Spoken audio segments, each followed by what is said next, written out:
Next बात करते हैं अनुच्छेद 50 की। अनुच्छेद 50 कहता है कि जो कार्यपालिका यानी कि जो एग्जीक्यूटिव है और जो न्यायपालिका यानी कि जो जुडिशरी है उसे अलग अलग रखा जाएगा। क्यों? क्योंकि जो काम करने वाला है और जो न्याय करने वाला है उसका अलग अलग होना चाहिए भी।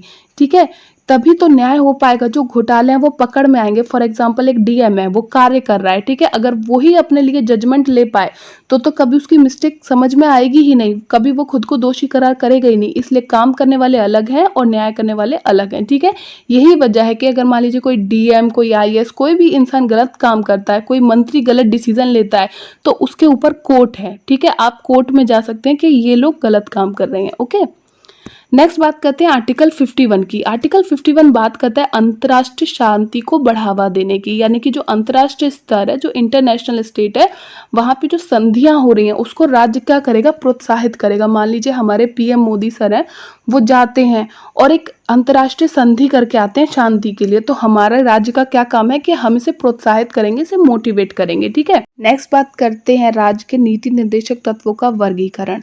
तो बेसिकली इन तत्वों को 3 भागों में बांटा गया है। ठीक है, क्योंकि ये इनका व्यापक रूप है, बहुत ज़्यादा आर्टिकल इसके अंदर आते हैं और उनके सब पार्ट भी हैं, इसलिए उन्हें 3 कैटेगरी में बांटा गया है इजी अंडरस्टैंडिंग और लर्निंग के लिए। तो बात करते हैं गांधीवादी तत्व के अंदर क्या क्या आता है। Article 40, 43 part B, 46, 47, 48। वहीं बात करते हैं समाजवादी तत्व के अंदर क्या क्या आता है। Article 38, 39 part A, 41, 42, 43 part A और आर्टिकल 47। अब लास्ट में बात करती हूँ उदारवादी तत्व के अंदर क्या क्या आता है। आर्टिकल 44, आर्टिकल 45, 48 पार्ट ए, 49, 50 और 51। ये सारे आर्टिकल आते हैं उदारवादी तत्व के अंदर। नेक्स्ट बात करते हैं मूल अधिकार यानी कि जो फंडामेंटल राइट्स हैं और जो directive principle of state policy है, राज्य के नीति निर्देशक तत्व, उनमें मेन डिफरेंस क्या है, तो उन्हें एक चार्ट की हेल्प से देख लेते हैं। जब मैं बात करती हूँ फंडामेंटल राइट्स की, तो इन्हें आप देख सकते हैं संविधान के भाग 3 में इनकी चर्चा करी गई है, आर्टिकल 12 से 35 तक। वहीं जो डीपीएसपी है वो आपको देखने को मिलेंगे संविधान के भाग 4 में, और इनका उल्लेख आपको देखने को मिलता है आर्टिकल 36 से 51 के बीच में। ठीक है, जो फंडामेंटल राइट्स हैं वो तो व्यक्तियों को दिए जाते हैं ताकि उनके व्यक्तित्व का, उनकी पर्सनैलिटी का डेवलपमेंट हो सके। वहीं जो डीपीएसपी है ये बनाए गए हैं लोक कल्याण के लिए, यानी कि पब्लिक वेलफेयर के लिए, पूरी पब्लिक के लिए, जनता की भलाई के लिए। ठीक है, अगर आपके फंडामेंटल राइट्स हैं उनका हनन होता है तो आप कोर्ट जा सकते हो। वहीं डीपीएससी में ऐसा नहीं है, कोर्ट बीच में हस्तक्षेप नहीं कर सकता क्योंकि ये कंपलसरी नहीं है। ठीक है, फिर अब ये बात करते हैं जो फंडामेंटल राइट्स हैं, वो बात करते हैं राजनीतिक लोकतंत्र की, यानी कि यहाँ पे क्या हुआ, जो पॉलिटिकल पावर है सरकार की उसे एक लिमिट में रखा गया है। वो अपने मनचाही चीजें नहीं कर सकती, पब्लिक को अपने अकॉर्डिंग नहीं चला सकती, उनकी पावर्स पे लिमिट लगाई गई है। वहीं जो आपके डीपीएसपी हैं ये बात करते हैं सामाजिक व आर्थिक लोकतंत्र की, यानी कि एक ऐसी डेमोक्रेटिक कंट्री है जहाँ पे कोशिश कर रही है सरकार कि जो हमारा सोशल स्टेटस है, जो हमारा इकोनॉमिकल स्टेटस है, वो सेम लेवल पे आए। इसीलिए वो क्या करती है, राशन कार्ड बनाती है, टाइम टू टाइम स्कीम्स भी चलाती है। नेक्स्ट जो मूल अधिकार है वो एक नेगेटिव स्वरूप है। क्यों? क्योंकि यह क्या करते हैं, सरकार की जो पावर्स है उन पर लिमिट लगाते हैं। वहीं जो नीति निर्देशक तत्व है वो सकारात्मक स्वरूप है, क्योंकि ये सरकार को बहुत ज़्यादा पावर देते हैं, क्योंकि ये कंपलसरी नहीं है। उनकी मर्जी होगी सरकार की, उन पे रिसोर्सेज होंगी, पैसे होंगे तो वो दिव्यांग लोगों को व्हील चेयर देंगी, और अगर उनकी मर्जी नहीं है, उन पे संसाधन नहीं है, तो वो देने के लिए बाध्य नहीं है, क्योंकि ये कंपलसरी नहीं है। ठीक है, मूल अधिकारों को क्रियान्वित होने पर अनेक युक्त सीमाएं हैं, यानी कि अगर आपके फंडामेंटल राइट्स को कोई छीन रहा है तो बहुत ज़्यादा लिमिटेशन है गवर्नमेंट की पावर पे, और अगर कोई आपके फंडामेंटल राइट्स को प्रभावित कर रहा है तो उसके अगेंस्ट आप कार्रवाई कर सकते हो। लेकिन यहाँ पे नीति निर्देशक तत्वों में ऐसा कुछ भी नहीं है, यहाँ पे गवर्नमेंट सुप्रीम हो जाती है। ठीक है, नेक्स्ट बात करेंगे मूल कर्तव्यों की। मूल संविधान यानी कि जो ओरिजिनल कॉन्स्टिट्यूशन था उसमें मूल कर्तव्य नहीं थे, कोई भी फंडामेंटल ड्यूटीज नहीं थी। लेकिन 1975 में उस समय जो प्रधानमंत्री थी इंदिरा गांधी जी, उन्होंने आपातकाल की घोषणा कर दी थी। उसके बाद कुछ समय के बाद लोगों को लगा कि नहीं, सिर्फ फंडामेंटल राइट्स नहीं देने चाहिए, लोगों को इतनी ज़्यादा पावर्स नहीं देने चाहिए, कुछ ड्यूटीज भी लोगों को देनी चाहिए। तभी क्या हुआ, सरदार स्वर्ण सिंह के नेतृत्व में एक कमेटी का गठन किया गया। किसके नेतृत्व में? सरदार स्वर्ण सिंह के नेतृत्व में एक समिति बनाई गई जिसने सुझाव दिया कि मूल अधिकारों के साथ साथ, यानी कि फंडामेंटल राइट्स के साथ साथ फंडामेंटल ड्यूटीज भी कॉन्स्टिट्यूशन में होनी चाहिए। और इसी समिति की सिफारिश पर 42वें संविधान संशोधन में, जो कि 1976 में हुआ, क्या किया गया? जो भारतीय संविधान का भाग 4 था, जिसमें राज्य के नीति निर्देशक तत्वों की व्याख्या थी, उसी में भाग 4A जोड़ा गया संशोधन द्वारा, ठीक है। और कहाँ जोड़ा गया? अनुच्छेद 51 में। यानी कि जो आर्टिकल 51 था, जो राज्य के नीति निर्देशक तत्वों में आता था, उसी में एक पार्ट जोड़ दिया गया 51A। और इसमें क्या दिया गया है? इसमें 10 मूल कर्तव्यों यानी कि 10 फंडामेंटल ड्यूटीज की एक लिस्ट है, एक सूची है, ठीक है। अब एक नेक्स्ट चीज देखते हैं। 86वां संविधान संशोधन सन 2002 में जो हुआ था, उसके द्वारा क्या हुआ? एक और मूल कर्तव्य बढ़ा दिया गया, यानी कि पहले तो 10 मूल कर्तव्य थे, लेकिन अब उसमें एक और प्लस कर दिया गया, ठीक है। और वर्तमान में अगर मैं बात करूं कि आपके फंडामेंटल ड्यूटीज कितनी है, तो आप बताओगे कि 11 है।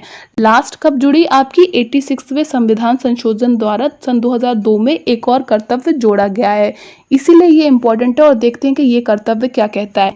ये कहता है कि कोई भी बच्चा जो 6 से 14 साल का है, उसके माता पिता, उसके जो गार्जियन है, उसके जो पेरेंट्स हैं, ये उनका कर्तव्य है, ये उनकी ड्यूटी है कि वो उस बच्चे को शिक्षा प्राप्त करने के अवसर दें, यानी कि उसे एजुकेट करें, क्योंकि उस समय बच्चे की उम्र कम होती है और वो अपने माँ बाप पे आश्रित होता है, डिपेंडेंट होता है, ठीक है। तो ये ड्यूटी है जो हमारी 11वें नंबर पे ड्यूटी जोड़ी गई है, वो ये है कि माँ बाप बच्चे को स्कूल भेजें, उसे पढ़ाएं।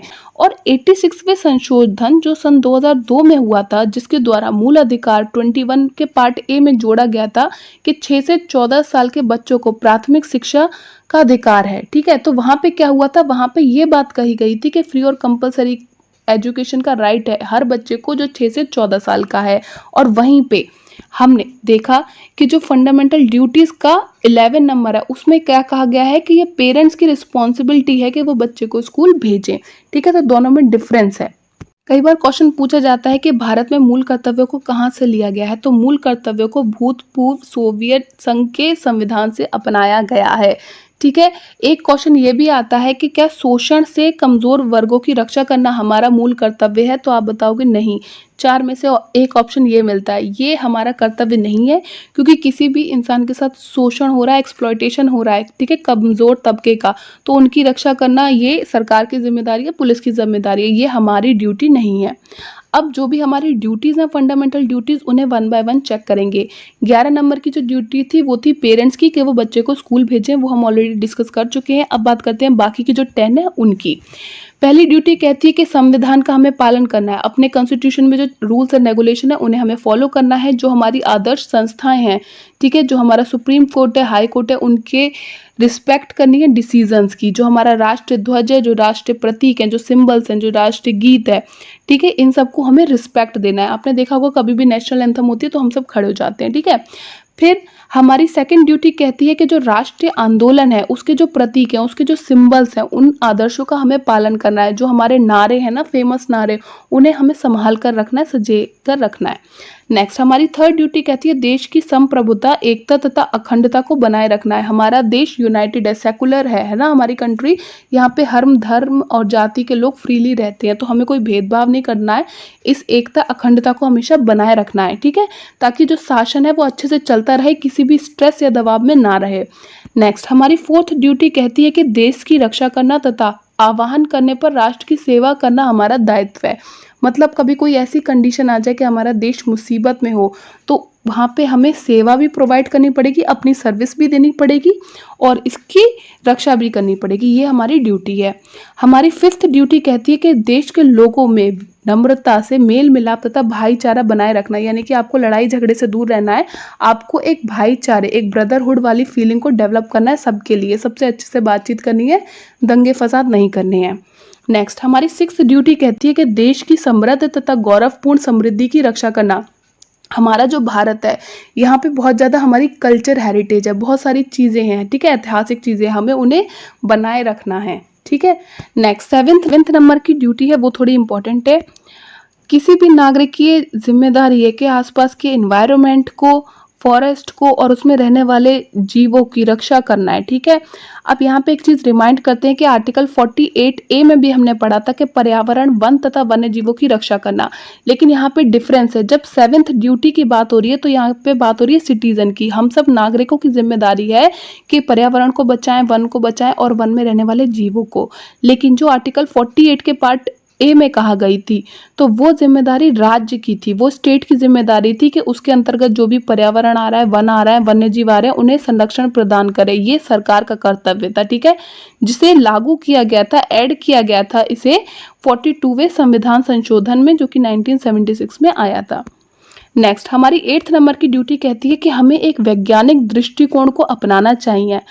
और हमारी 9th नंबर की ड्यूटी कहती है कि जो भी सार्वजनिक संपत्ति है, यानी कि जो भी सरकारी संपत्ति है, जो भी ऐसी चीज़ें जो पब्लिक के यूज़ के लिए बनाई गई हैं, जैसे कि सरकारी बसें हैं, सरकारी बस स्टैंड है, इन सब की हमें रक्षा करनी चाहिए, इन्हें डैमेज नहीं करना चाहिए, दीवारों पर लिखना वगैरह नहीं चाहिए, क्योंकि इन्हें पेंट करने में काफ़ी पैसा सरकार का खर्च होता है। ठीक है, नेक्स्ट, नंबर 10 की ड्यूटी हमें कहती है कि व्यक्तिगत तथा सामूहिक भलाई के लिए तैयार रहना चाहिए, हमें ऐसे काम करने चाहिए जिससे किसी ग्रुप का, किसी व्यक्ति का भला हो रहा हो। ठीक है, और हमारे 11th नंबर की ड्यूटी जो कि इंपॉर्टेंट है, इसलिए हम एक बार दोबारा पढ़ेंगे कि कोई भी बच्चा जो 6 से 14 साल का है, ये उसकी गार्जियंस की, यानी कि पेरेंट्स का कर्तव्य है कि वो अपने बच्चे को स्कूल भेजें ताकि वो प्राइमरी एजुकेशन को हासिल कर सके। इस वीडियो में इतना ही, अंत तक देखने के लिए शुक्रिया।